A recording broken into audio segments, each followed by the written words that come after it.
Would you like to accelerate your career and reach your full potential in just minutes a day? Welcome to the LEADx Show with New York Times best-selling author and Inc. 500 entrepreneur, Kevin Kruse. What if our chase for happiness has been completely wrong?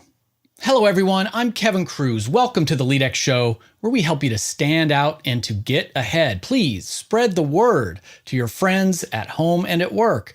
And check out our website, leadx.org, where we now offer a new free online course every single day. Today in the show, you're going to hear from an amazing psychologist who says we have to stop running and hiding from our negative emotions. Now, this is one of the most favorite conversations I've had after 170 something episodes.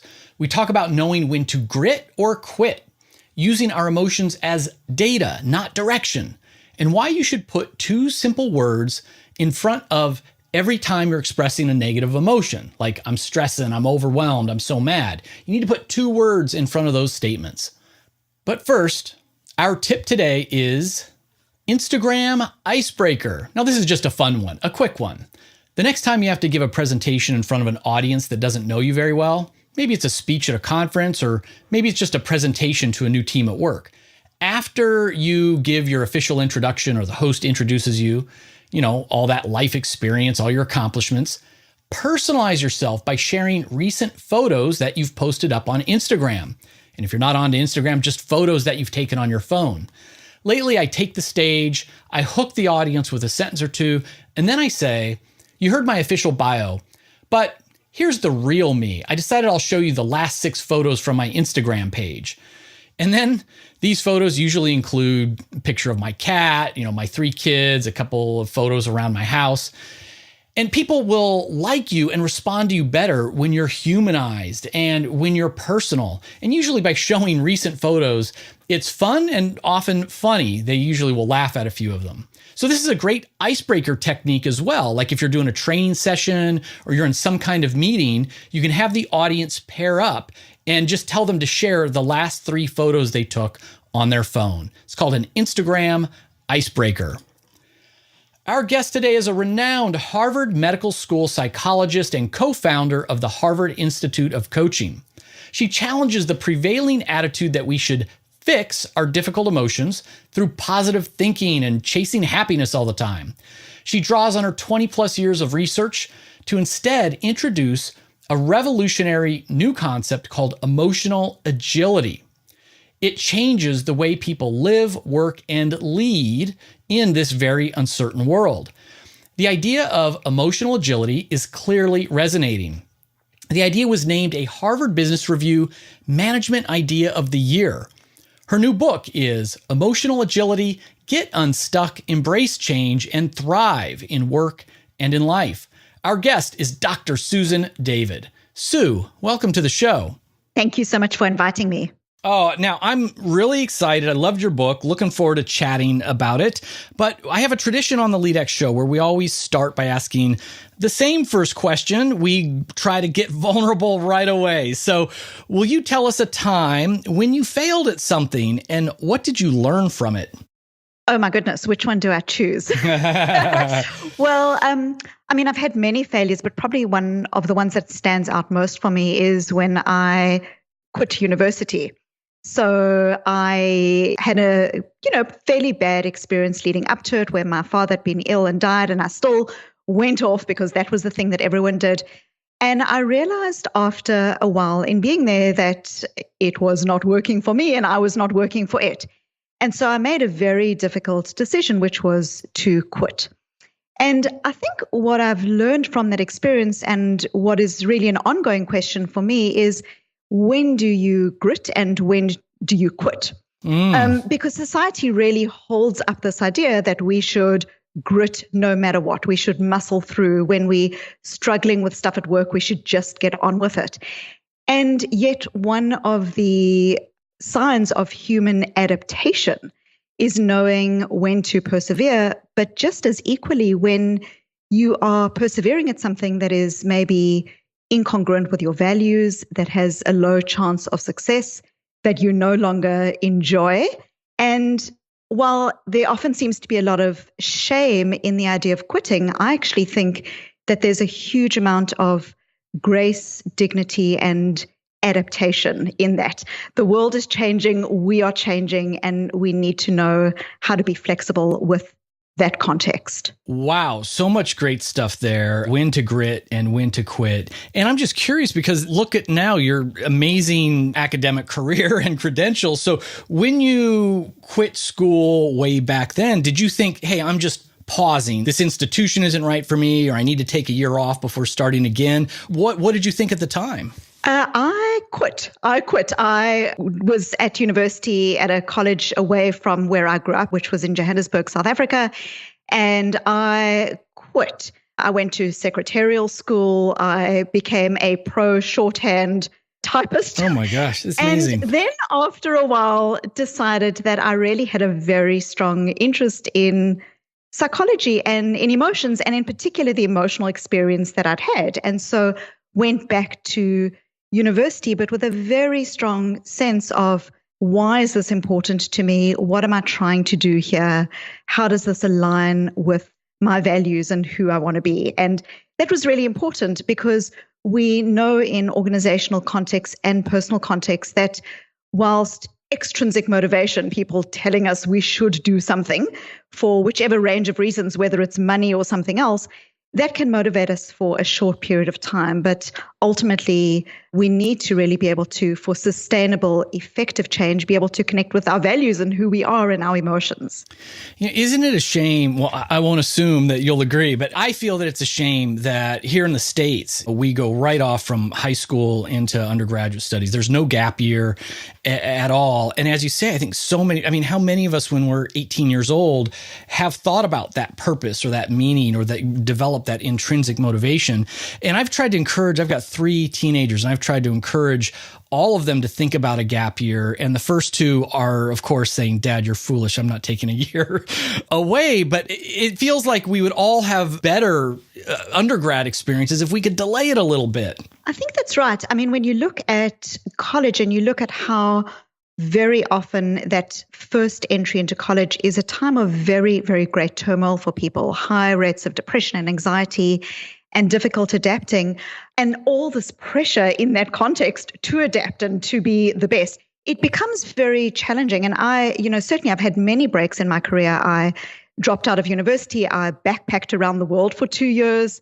And really, when I look back at those experiences, it's those times of maybe doing something different that have truly been the richness and value in my experience. Incredible. Now, again, your new book is Emotional Agility, Get Unstuck, Embrace Change, and Thrive in Work and Life. So let's start with the fundamentals. What do you mean by emotional agility, and why is it so important? And not just on an individual level, but you also say it's important for organizations. So I became interested in these ideas when I grew up in South Africa. I was born into apartheid South Africa, and as mentioned already, had a difficult experience, the death of a parent at a very young age. And so I very early on started to ask myself one essential question. What does it take in the way we deal with ourselves, our thoughts, our emotions, and the stories that we tell ourselves that either hold us back or help us to thrive in the world? Because ultimately how we deal with our inner experience, our psychology, drives everything. The careers we put our hands up for, how we lead, how we interact in the workplace. In fact, every aspect of how we come to our parenting, our work, and our lives. So what is emotional agility? Emotional agility is the ability to be with yourself, your thoughts, I'm a failure, your emotions, I'm going to stuff up this presentation, and your stories, some of which were written on mental chalkboards in grade 3 about what you are good at, not good at, and so on.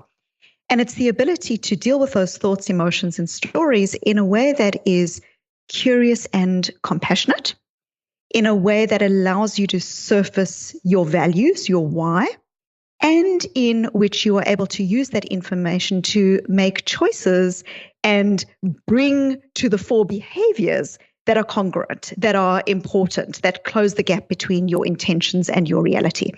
Now, why is this important for individuals? It's important for individuals because we live in a world that often takes us away from a healthy relationship with ourselves. We're told to just be positive, to just grit, to just get on with things no matter what. And what that can sometimes do, in fact, very often do, is lead us into unhealthy ways of being with ourselves, where instead of learning from our emotions and learning from our experiences, we deny them, we try to push through, and then 5 years later we say, gee whiz, I'm still in the same miserable job, because we haven't allowed ourselves to learn from our experience. And so these skills that I describe in emotional agility are actually critical to people's well-being, to lower levels of stress, lower levels of anxiety, lower levels of burnout, but also greater levels of success and effectiveness. And certainly there's a great body of research that shows that these skills are essential. Sue, I want to explore this a little bit because it's very interesting, this idea of sort of being told to that we reject the negative emotions and the thoughts. And I have to imagine that many of us will mask the negative emotions and thoughts with alcohol or drugs or maybe risky behaviors. But even just setting that aside, like when I read on your bio at the beginning of the show, you talk about like it's almost like we're in an age where it's all about positive psychology and thinking. And there's a million happiness books out there that even culturally we're sort of being sent this signal that we should mask or get rid of the negative ideas that are coming up. Do I have that right? Yeah, and don't get me wrong, I'm not anti-happiness. Right. In a previous aspect of my career, actually edited an 80-chapter handbook called the Oxford Handbook of Happiness. I'm deeply interested in what it is that makes human beings happy. But what's fascinating is that when we chase happiness as a goal, when we have this expectation that we should be positive, the behaviors that accompany that are often about suppressing emotions, putting it aside, trying to rationalize them. I'm miserable in my job, but at least I've got a job. And so when we're doing that, what we start seeing psychologically is fascinating. People who push difficult emotions aside, there's what we call an amplification effect. So you try not to feel upset about something, and then you come home and blow up at the dog or at your child. So pushing emotions aside doesn't work. But also what it does is it denies us the reality that these emotions have evolved to help us to adapt. And so when we push them aside, we stop being able to adapt to our life circumstances effectively. And there are great costs to ourselves and again, our well-being.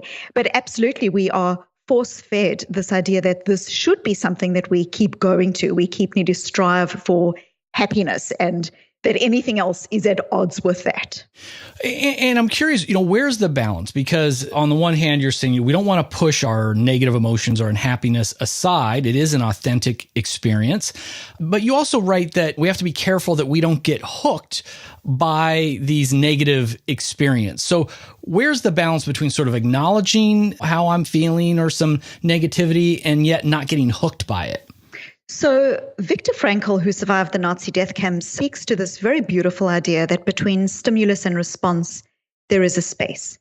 And in that space is our power to choose, and it's in that choice that comes our growth and freedom.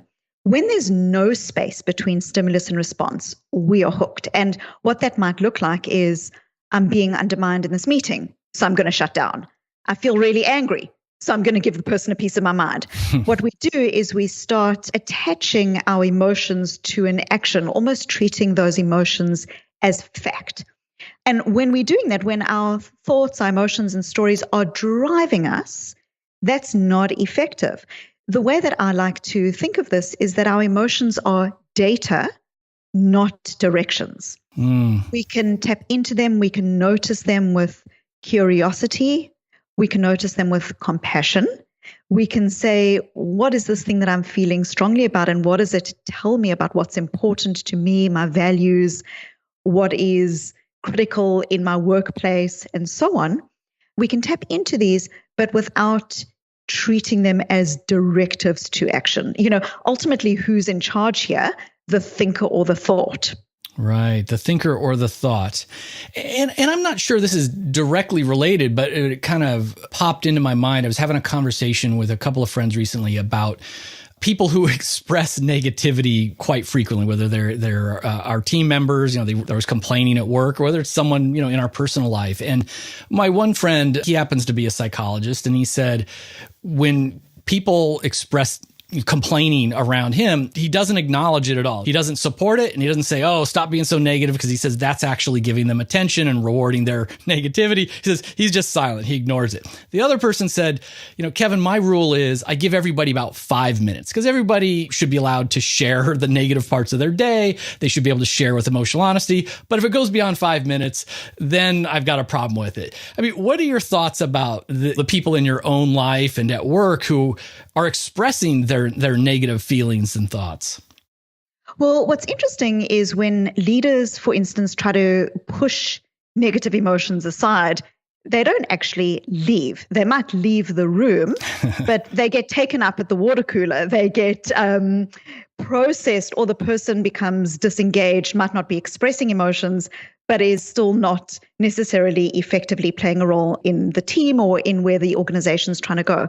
A very important aspect, I think, is, again, recognizing that there's a difference between data and direction. So I can show up to my son and hear his frustration with his baby sister, but it doesn't mean that I'm endorsing that he gets to give his baby sister away to the first stranger that he sees in a shopping mall. Okay, right. So there's a lot of conversation about how in the workplace diversity is very, very important. But what is diversity? Diversity is not just about gender diversity or thought diversity. It's also about emotional diversity. So to answer your question, I think that it's really important that leaders help to create a space where people actually feel that they can authentically speak about a concern that they have. As soon as you try to deny that, what happens is that emotion doesn't go away. It just gets formed in a different way. So very importantly is to not try to remove that from the room, but to try to create a sense with the team of what is the shared vision. What is it? Yes, there's a lot of change going on in the organization. Yes, things aren't perfect here. But how do we want to be with one another, even in the context of what is happening? So when we are able to develop a sense of shared why without attacking the emotions or trying to negate them, that becomes a very powerful impetus to positive change. That makes sense. And you mentioned your young children. I've got 3 who are older now. They're teens now. But how can we as parents support our kids to grow up and be raised emotionally agile, as you described? So I'll first say that I'm not perfect at it, but I try to do this because I think as parents, we've all just got to be compassionate towards ourselves. We're trying to do the best we can with who we are. Yes. But what's really fascinating is that so often when our children come home and are experiencing pain, no one would play with me, or I've been rejected, or something else, we with very good intentions rush in and try to fix that child's emotional experience. Don't worry, I'll play with you, or I'll call the mean girl's parents and organize a play date. We try to do all of these things, and we do them with good intentions. But what this actually does is it teaches children that there are good and bad emotions. It teaches children that emotions are to be feared, that some emotions are emotions that we should get rid of quickly. And critically, it doesn't actually help the child to develop very important emotional skills. For instance, all emotions are transient. You only learn that when you are able to sit with your difficult emotions and notice that they have passed. So what I really encourage parents to do is, firstly, to show up to your children's emotions. In South Africa, there was this beautiful phrase, Zulu people say, sawubona, yebo sawubona. And sawubona means hello. But actually what it means is I see you, and by seeing you, I bring you into being. When we can see our children's emotional pain, even if we don't necessarily understand it, that's powerful. The next thing we want to do is we want to help our children to label their emotions. What is it that you're feeling here? This is a critical skill set that has been shown to predict long-term health and well-being. And last, we want to be asking the child, how do you want to be in the situation? Yeah. So let me give you a quick example. Your child comes home from school and says, Jack didn't invite me to his birthday party. Now I'm not going to invite him to mine. That child is showing no space between stimulus and response. I feel angry, therefore I'm going to act on it. When we recognize the child's anger, help them to label the anger and start saying to them things like, how do you want to be in this situation? What does a good friend look like to you? In other words, instead of forcing them to invite Jack to the birthday party because that's what we do, what we're trying to do is we're helping them to develop their own why, their own set of values. And this, as it turns out, is what ultimately helps to shape children's moral compass and is absolutely fundamental. So showing up, helping to label, and then helping them to understand who they want to be in the situation, separate from what their emotions are telling them. Great advice. Before we wrap up, I want to bring it back to us as individuals, as leaders and organizations. I always tell our LEADx listeners, I say, I just want you to get a little bit better every single day. It doesn't have to be dramatic transformations overnight, get 1% better. So what's like a starter behavior that you can challenge us with? What's something we can do today or in the next 24 hours to become a little more emotionally agile? So I'm going to give two, if that's okay. Yeah, please. So the first is often when we experience emotions, we'll say things like, I am stressed, I am anxious, I am sad. And what you're doing when you're saying that is you are basically identifying you, all of you, 100% of you, the I am, as being sad or stressed or whatever it is. There's incredible power in noticing that emotion, but creating some distance. So I'm noticing that I'm feeling stressed. I'm noticing that I'm feeling sad. I'm noticing the urge to leave the room. I'm noticing the urge to shut down. When you prefix the thought, emotion, or story with simply, I am noticing, and you calling it for what it is, a thought, emotion, a story, not a direction, you create incredibly important space that allows you to then decide, who do I want to be in this situation? Second, and very quickly, is one of the things that I've noticed in my work with organizations is that often people get very hooked on the idea of being right. What if I'm right? What if my colleague is an idiot? What if I'm right? What if my team member really is a slacker? And sometimes we get so focused on being right that we forget that what we're doing might not be serving us. So what I would encourage listeners to do is think about an area of their life. It might be at home, it might be to do with a specific project or product, or even with an individual, where they've become so focused on being right that it's actually stopping them from being effective. Now, if the gods of right came down and said to you, you are right, you are right, you are right, you are right, your colleague is an idiot, the team member is a slacker, you are right, you still get to choose who you want to be. And so what is an action that can take you closer to being the person, the leader, the parent that you most want to be? Wow. Powerful stuff. Really powerful stuff. Those are great challenges for us to take on. I've been taking notes like crazy. And LEADx listeners, for those of you who've been with us from the start, so I think, Sue, you're going to be episode like 178 or something like that. I might be off by one or two. And I've probably only said this a handful of times, but your book, Emotional Agility, is one of the best books I've read and featured on the show after 178 episodes. So I really want to encourage, you're welcome. I want to encourage all of the listeners out there to check out Emotional Agility on Amazon or wherever your favorite bookstore is. And how else, Sue, can our listeners find out more about you and your work? So firstly, thank you so much. This was a huge investment and a labor of love. I appreciate your comments. So people can find out by going to susandavid.com. I've also got a free quiz that 70,000 people have taken, which takes about 5 minutes and gives you insight in a report as to what is your level of emotional agility, what are some aspects of emotional agility that are really serving you and what might not be serving you. And that quiz, again, can be found on my website. It's at susandavid, susandavid.com/learn, LEARN.